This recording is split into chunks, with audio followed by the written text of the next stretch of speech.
Halo rakyat bumi, kembali lagi bersama Sarjana Ngayang. Setelah kemarin merangkum alur cerita dari Bloodborne, sebenarnya diri saya meronta-ronta ingin membahas alur cerita dari film Indonesia. Tapi entah kenapa ide yang muncul adalah Nenek Lampir dan Jaka Tingkir. Dan kali ini saya akan merangkum alur cerita dari film The Black Room. Film yang bergenre horor lagi, dan pastinya melibatkan seekor hantu. Tapi di sisi lain hantu ini memiliki karakter yang berbeda, menjanjikan kenikmatan dan melakukan cikidi papau dengan semua orang. Shit man. Saya nggak tahu ini hantu jenis apa, mungkin saja saudara kolor hijau yang tinggal di Eropa, entahlah. Oke, langsung saja kita ke ceritanya.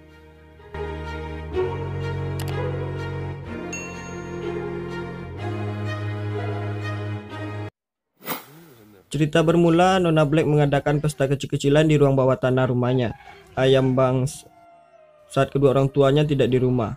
Di mana di dalam pesta itu dia melihat beberapa tamu yang tak diundang sedang mencoret-coret dinding bawah tanahnya. Ternyata orang itu diajak oleh temannya setelah menemukan orang itu di tempat pesta yang lain, yang katanya orang itu punya ilmu sihir. Karena tidak terima, Nona Black menyuruh mereka menghapus coretan itu. Tapi orang itu menyuruh Nona Black masuk ke dalam lingkaran yang telah dibuatnya. Dan kemudian dia merasakan seperti dicekidi papau oleh seseorang. Karena melihat sosok yang menakutkan, Nona Black lari saat ritual itu berlangsung. Kata si tukang sihir itu adalah pantangannya. Akhirnya setan, hantu atau iblis itu menyerang orang yang ada di dalam ruang bawah tanah dan membuatnya tewas tanpa terkecuali. Lalu setan itu menghampiri Nona Black yang berada di luar ruangan. Tiba-tiba setan itu takut melihat benda bulat yang tergantung. Sebut saja jimat. Nona Black mengambil jimat itu dan mencoba menakutinya.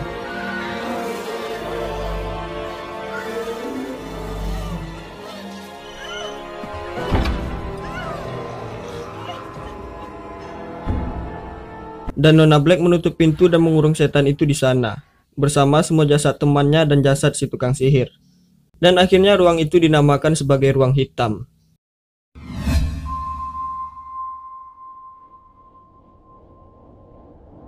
"70 tahun telah berlalu. Terlihat Nona Black telah tumbuh subur, sudah tua, tidur pulas di kamarnya.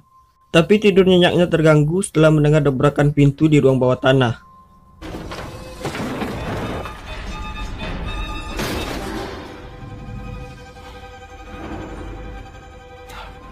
Terlihat pengaman pintu itu terbuka.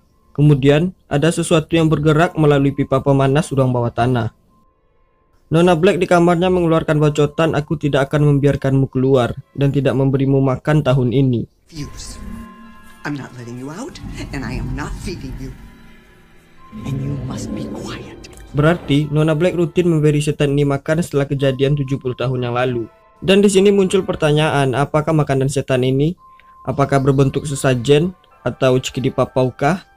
Entahlah, mari kita saksikan. Sedangkan setan yang tadi keluar menuju ke kamar cucu perempuannya yang kebetulan menginap di sana. Setan itu menarik selimut dan membelai rambut cucunya.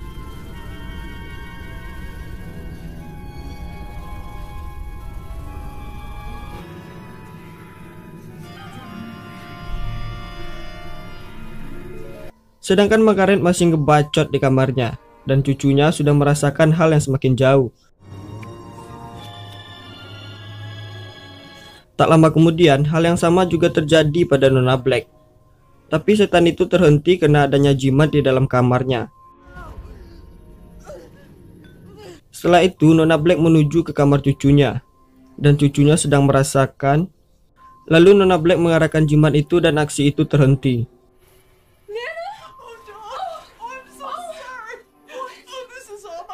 Kemudian Nona Black menuju ruang bawah tanah. Di sana terlihat jimat Nona Black jatuh dan pecah. Dan alhamdulillah masih ada jimat cadangan. Nona Black mengarahkan jimat dan masuk ke ruang hitam. Tiba-tiba pintunya tertutup. Cucunya yang tadi mengejar mencoba membuka pintu itu, tapi Nona Black telah hilang, hanya terlihat jimatnya yang tertinggal. Saat cucunya ingin keluar, tiba-tiba muncul tangan di balik dinding memegang kakinya, lalu membelainya.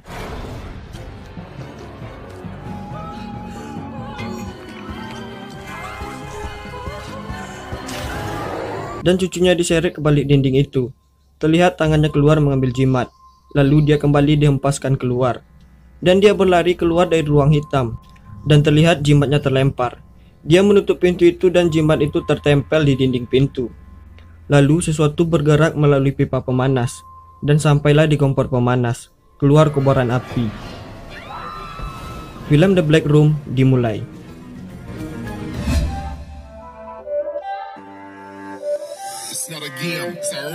Dua tahun setelah kejadian yang menimpa Nona Black dan cucunya, terlihat rumah itu dibeli oleh sepasang suami istri yang bernama Paul dan Jennifer. Sedikit penjelasan, Paul dan Jennifer adalah suami istri yang baru menikah. Sebenarnya nggak terlalu baru, cuman masih panas lah. Kalian ngerti sendirilah. Karena tidak ada satupun pihak keluarga Nona Black yang mau menghuni rumah itu setelah kejadian yang menimpa Nona Black dan cucunya. Sedangkan Nona Black dikabarkan menghilang dan cucunya meninggal karena terjadi kebakaran di ruang bawah tanah. Akhirnya pihak keluarganya menyuruh Monica menjual rumah itu. Ceritanya Monica ini adalah calon rumah. Sebagai pasangan suami istri yang masih panas, Paul dan Jennifer bermesraan di rumah barunya. Dan di hari pertama mereka di sana, tiba-tiba mereka mendengar suara benturan dari ruang bawah tanah.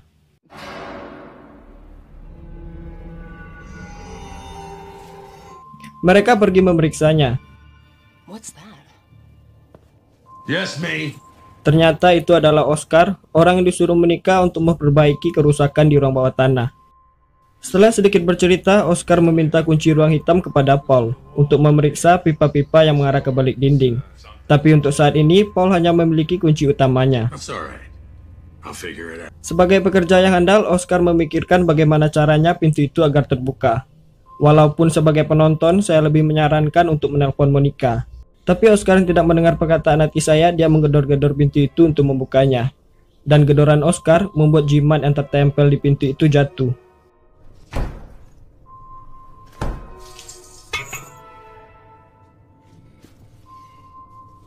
Kemudian pintu itu terbuka dengan sendirinya. Lalu Oscar masuk ke ruang hitam. Dia melihat jimat sudah terletak di lantai. Karena dia tidak tahu mengetahui itu benda apa, Oscar menendangnya keluar dari ruang hitam.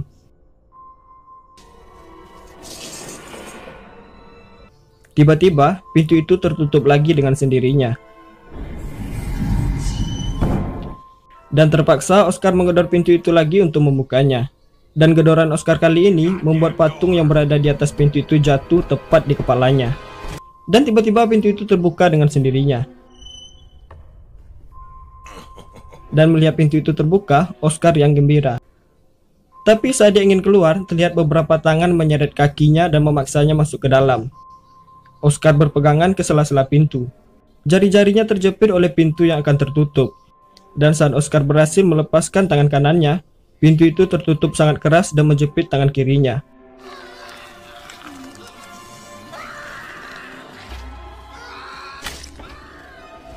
Seperti yang kita lihat, jari-jari Oscar tupus. Karena hari sudah larut malam, Paul memeriksa ke ruang bawah tanah. Oscar, apakah kau sudah selesai? Oscar yang tak menjawab, hilang seperti ditelan bumi. Paul mengira kalau Oscar telah pulang. Dan itu adalah berita gembira bagi Paul. Yes, rumah sepi. Dan Paul mengajak istrinya untuk melakukan cikidi papau. Karena seharian membereskan rumah dan membuatnya berdebu, Papa sudah mandi aja ya. Dan mandilah si Mama. Di saat Jennifer mandi santai kayak di pantai, padahal di kamar mandi ada sesuatu masuk ke dalam baknya. Sedangkan Paul yang sedang peregangan di kamar ada sesuatu yang masuk ke selimutnya. Dan dia mengira itu adalah Jennifer. Sedangkan Jennifer merasakan hal yang sama di kamar mandi. Dan selesai. Jennifer terheran-heran dan bertanya, kok bisa? Setelah mandi, Jennifer mengajak Paul untuk melakukan cikidi papau. Kok bagian ini nyeritainnya panas ya?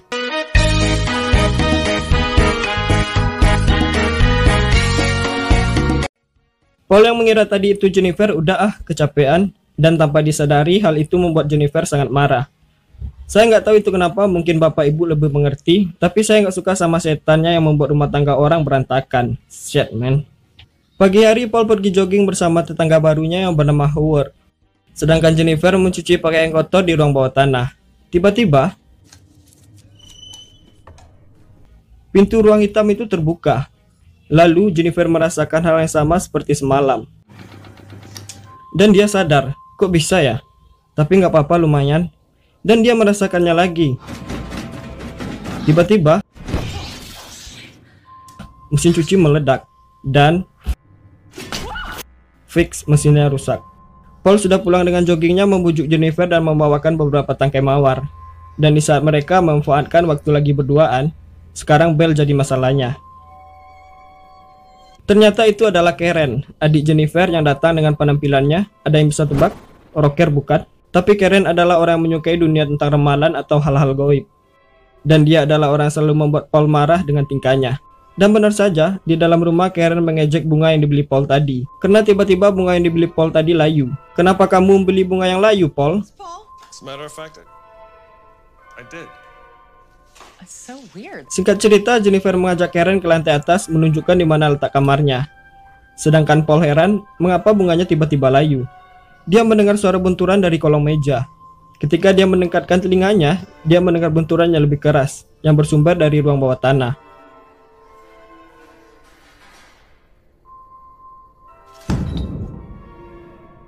Dan Paul memeriksanya ke ruang bawah tanah. Sesampainya di ruang bawah tanah, pintu ruang hitam yang tadinya tertutup ketika dipegang terbuka dengan sendirinya. Paul masuk memeriksa ruang hitam. Tiba-tiba coretan yang ada di dinding ruang hitam itu hidup dan menyala. Kena takut, Paul lari keluar, tapi pintu itu tertutup dengan sendirinya. Di sana Paul melihat banyaknya orang-orang. Sebagian di antaranya adalah Nona Black, orang-orang 70 tahun yang lalu, dan Oscar si tukang servis. Kemudian Paul disengat oleh sengatan seperti sengatan listrik. Sedangkan di lantai atas, Karen memberikan kalung kepada Jennifer, yang katanya kalung itu adalah penangkal kejahatan dan syaiton. Kita kembali kepada Paul yang disengat listrik, di mana dia lebih terlihat seperti orang asma. Dalam kata lain, tubuh Paul sudah dikuasai oleh setan yang berada di ruang hitam. Tiba-tiba terdengar suara Jennifer memanggil. Paul! Jennifer? Karen? Dan Paul keluar. Seperti yang kita lihat, tingkahnya sedikit berbeda. Dan Jennifer mengajak Paul untuk makan malam di luar untuk menyambut kedatangan Karen. Memang benar Paul sedikit kaku dan dia bercermin mengagumi wajahnya sendiri.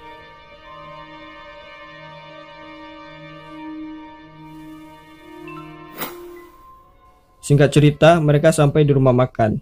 Kebetulan warung Mbak Tuti penuh dan mereka terpaksa menunggu karena meja sudah terisi.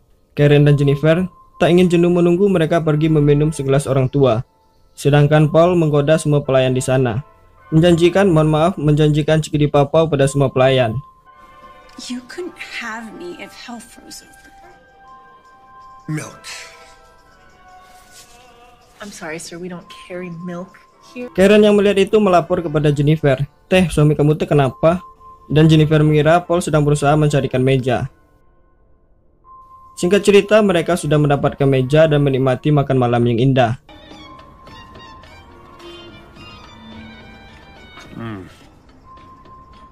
I forgot how good food tastes. Sampai di rumah, Karen menanyakan kepada Jennifer tentang kejanggalan yang terjadi kepada Paul. Dengan tingkahnya semakin aneh, menggoda semua pelayan di sana. Di tengah percakapannya, Paul masuk ke kamar Karen. Hello, girls. This is a private party, or can anyone join? No party. Karen. Percakapan itu terhenti, Jennifer menyuruh Karen untuk tidur. Mereka kembali ke kamarnya. Seperti biasa, Paul mengajak Jennifer untuk melakukan cikidi papau. Tapi karena kekesalannya melihat tingkah Paul di restoran tadi, Jennifer mengatakan, jangan harap aku akan memberimu malam ini. Kemudian Jennifer menyuruh Paul tidur di luar. Peringatan buat bapak-bapak, jangan nakal jika tak mau tidur di teras. Dan ketika di tengah malam, Paul masuk ke kamar Karen. Gilanya dia meminta cikidi papau kepada Karen. Sebagai orang yang condong ke dunia ramalan dan hantu-hantuan, Karen tidak tertarik dengan hal itu. Hal itu membuat setan yang ada dalam tubuh Paul kesal dan marah. Mau tidak mau, Paul memaksanya. Sebagai adik kakak yang mempunyai kotak batin, Jennifer bermimpi buruk tentang Karen di kamarnya. Sedangkan Karen tewas saat melakukan cikidi papau. Luar biasa. Pagi hari, karena mimpi buruknya, Jennifer memeriksa keadaan Karen. Tapi terlihat Karen sudah tidak ada di kamarnya. Lalu dia menanyakan kepada Paul, "Woi, lihat Karen?" Paul mengatakan bahwa Karen pergi karena ada tugas dadakan dari kampusnya, dan dia tidak sempat berpamitan karena terburu-buru. Hal itu bisa dimaklumi Jennifer, dan kemudian bel berbunyi. No ma'am, I'm Leo, with Flow Plumbers. Itu adalah tukang servis mesin cuci yang dipanggil Paul beberapa hari yang lalu, dan Jennifer mengarahkannya ke ruang bawah tanah. Karena jenuh dan sumpek di rumah semenjak kepindahan, Jennifer ingin keluar mencari udara segar. Dia sudah berdandan rapi dan mengenakan kalung yang diberi Karen. Dan dia berpamitan kepada Paul, dan benar saja setan yang ada dalam tubuh Paul tidak berani memandangi kalung itu. Kemudian Jennifer pergi keluar sendirian. Sedangkan tukang servis mesin cuci yang berada di ruang bawah tanah melihat kedatangan sosok Karen. Dan seperti yang kita tahu, itu bukanlah sosok Karen yang sesungguhnya. Di sana sosok Karen mengajaknya untuk melakukan cekidi papau. Dan sebagai orang yang berambut panjang dalam iman, dia tidak mau menolak. Dan saat melakukan cekidi papau, Karen berubah menjadi sosok yang menakutkan. Lalu Karen menjepit kepala tukang servis itu dengan pintu mesin cuci hingga tewas. Setelah almarhum, Karen membawa jasadnya ke dalam ruang hitam. Sedangkan Paul entah kemana tujuannya, dia pergi keluar sehingga bertemu dengan Howard. Saya heran dengan Howard, entah apa yang ada di benaknya. Dia selalu menceritakan hubungan cekidi papau dengan istrinya yang bermasalah. Di akhir cerita, Paul mengajak Howard ke rumahnya. Nanti akan saya ajarkan. Maybe you should bring her by the house tonight. What's going on? Scene berpindah. Jennifer yang berada di toko buku membaca tentang dunia ramalan dan hal-hal goib. Setelah dia selesai dengan bacaannya, dia ingin meletakkan buku itu kembali ke tempatnya. Terlihat dia diikuti oleh seseorang yang berpakaian hitam. Tiba-tiba, bukan ini, tapi ini. Are you Mrs. Hemdale? Yes. Itu adalah cucu Nona Black yang dikabarkan meninggal karena kebakaran. Dia adalah satu-satunya orang yang selamat. Dia menyuruh Jennifer membawa suaminya pergi dari sana, karena setan yang ada di rumah itu adalah setan yang menjanjikan kenikmatan, membuat orang menjadi ketagihan. Jika orang tidak mengikutinya, maka orang itu akan dijadikan makanannya. But if you're not careful, it will literally eat. Setelah menceritakan semuanya, termasuk tentang ruang hitam, Jennifer pulang dengan rasa penasaran yang menendang-nendang di benaknya. Sampai di rumah, dia langsung menuju ruang bawah tanah. Dia dikejutkan oleh Paul yang berada di sana. Yang katanya Paul sedang membersihkan dan beres-beres di ruang bawah tanah. Jennifer mencoba membuka pintu yang disebut ruang hitam. Karena tidak ada kuncinya, pintu itu tidak bisa terbuka.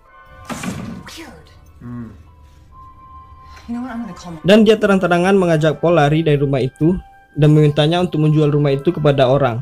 Dia juga mengatakan bahwa dia telah bertemu dengan cucu Nona Black yang mengatakan semua kejadian di rumah itu. Sedangkan Paul yang tubuhnya dikuasai setan mengatakan bahwa cucu Nona Black itu trauma dengan kejadian telah dialaminya, dan dia tetap bersikeras untuk tinggal di sana. Sedangkan keyakinan Jennifer bertambah setelah dia membaca buku tentang dunia ramalan, dan dia melihatkan buku-bukunya dan kalung yang diberikan Karen kepada Paul. Dan hal itu membuat Paul sangat marah dan membuang kalungnya ke dalam tungku pemanas. Get that thing away from me. Are you really going to listen to the advice of some 20-year-old twit? Of course she hates this place. She nearly died. Karena rasa penasarannya begitu kuat, jalan satu-satunya untuk mengetahui adalah Monica. Dan saat Jennifer menelpon Monica, Paul mencabut kabel teleponnya tanpa diketahui.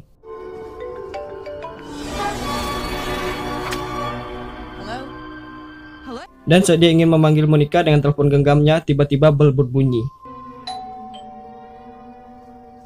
Who's that? Might be Satan. Dan itu adalah Howard dan istrinya yang bernama Stacy. Sebagai penghuni rumah yang baik, Jennifer menyambutnya dengan ramah dan mengajaknya untuk berkeliling memperlihatkan perabotan rumah, dalam istilah pamer. Sedangkan Paul juga ingin memperlihatkan sesuatu kepada Howard, mengajaknya ke ruang bawah tanah. Saat disuruh masuk ke ruang hitam, Howard sangat riang dan gembira, mengira sesuatu yang mengasihkan akan terjadi di sana. All's dark in here. Di dalam ruangan itu terlihat beberapa tangan menarik Howard ke balik dinding dan dia lenyap.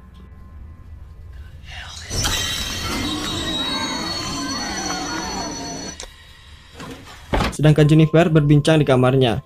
Dia melihat telepon di kamarnya masih berfungsi. Karena rasa penasarannya memuncak, Jennifer memutuskan untuk menghubungi Monica dan menyuruh Stacy menunggu di luar ruangan. Coming, maybe next time. Shit. Hello? Monica, hi, this is Jennifer Hemdale. Stacy yang keluar dari kamar melihat lantai bawah sudah sunyi, tidak ada tanda-tanda Howard dan Paul. Tiba-tiba ada sesuatu yang berbentuk asap mendekatinya. Kemudian dia merasakan seperti dicekik di papau oleh seseorang.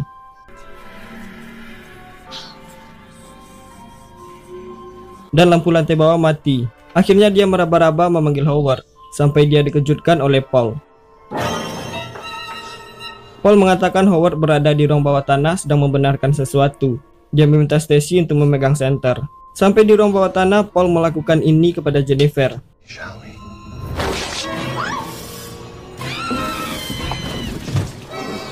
Membuka bajunya sehingga dia terjatuh dari tangga dan membuatnya pingsan. Lalu terlihat beberapa tangan menyeretnya ke ruang hitam. Sedangkan Jennifer yang sedang menelpon dan mendapatkan informasi baru turun melihat lampu lantai bawah sudah mati. Sampai-sampai semua lampu rumah itu padam. Paul muncul dengan senternya. It's me, hon.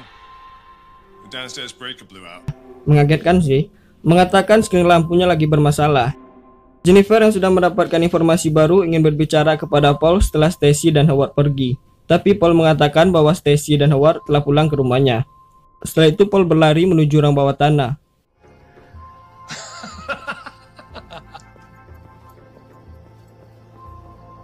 Paul? Jennifer yang ketakutan sendirian mencoba mengikutinya ke ruang bawah tanah. Dan sampai di sana senternya mati dan terlihat cahaya dari ruang hitam.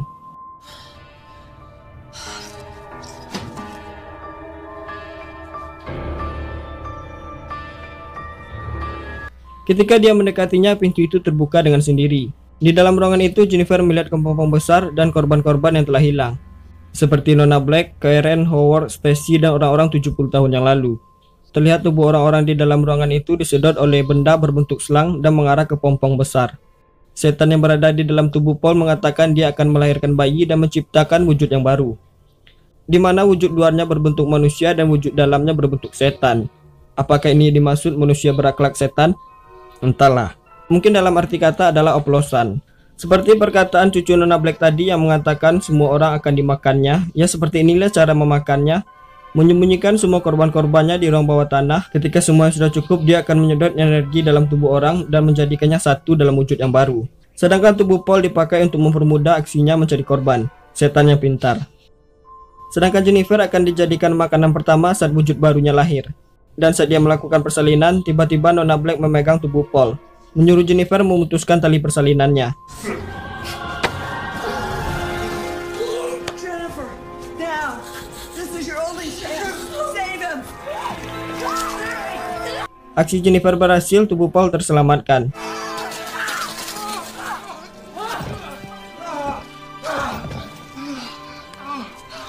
Ternyata itu tidak menghalangi penciptaan wujud baru, sedangkan pintu itu masih terkunci. Lalu Jennifer memanfaatkan selang yang terputus untuk membuka pintu.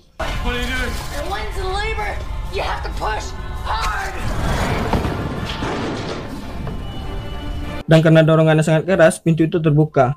Lalu Jennifer berlari keluar dari ruang hitam. Dan kena tiupan angin-angin horor gitu, kalian tahulah. Jimat yang berada di bawah lemari keluar. Jennifer mengambilnya dan berlari ke ruang depan. Tidak lupa juga Jennifer mengambil pisau. Memang sulit dipercaya, hantu versus pisau. Sedangkan wujud baru telah lahir, menjadi sosok wanita cantik, tapi berekor. Wujud baru itu menyerang Paul dan Jennifer dengan jurus kenikmatan, anjir.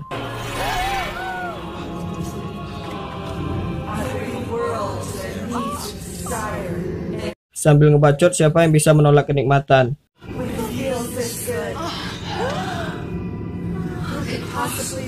Saat itulah Jennifer berkata, "Aku."